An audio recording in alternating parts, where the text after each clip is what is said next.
Hi, my name is Tim Lewis and I would like to be your estate planning attorney. What is a revocable living trust? Sometimes known as a living trust, sometimes known as an RLT.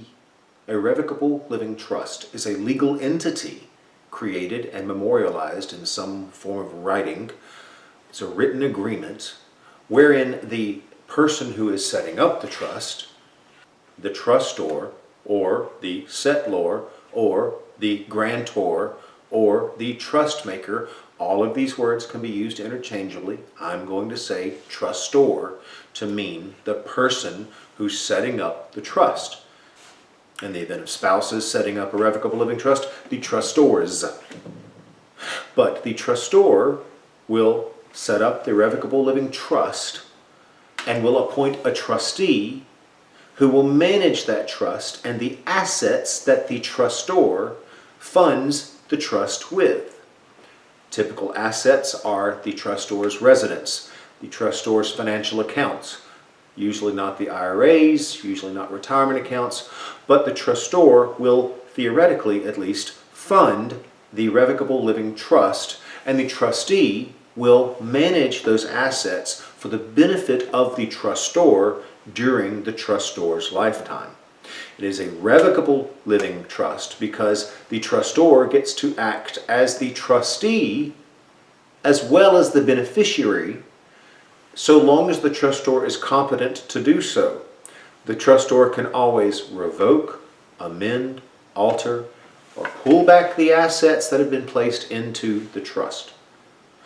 Now, the revocable living trust also will name a successor trustee who will step forward in the event of the trustor's incapacitation. The successor trustee will carry out the duties as set forth in the trust formation documents. His responsibility will be to look out for the interests of the trustor. Now, when the trustor dies, the revocable living trust will also set forth the successor trustee's duties vis-a-vis the distribution of the assets in that trust to the beneficiaries who are named by the trustor in that revocable living trust. So, a revocable living trust covers three distinct phases of the trustor's life. That period of the trustor's lifetime during which the trustor is capable of making decisions for him or herself. That period of the trustor's lifetime in which the trustor is incapacitated, and that term will be defined in the formation documents.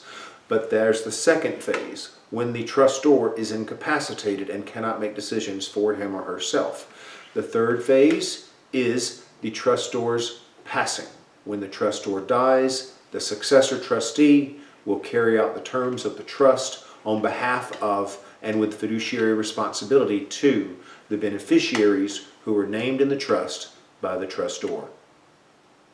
My name is Tim Lewis, and if I can assist you further with planning for your future and the future of your heirs, please give me a call at 206-620-0620 or email me at timlewis@thetimlewisfirm.com.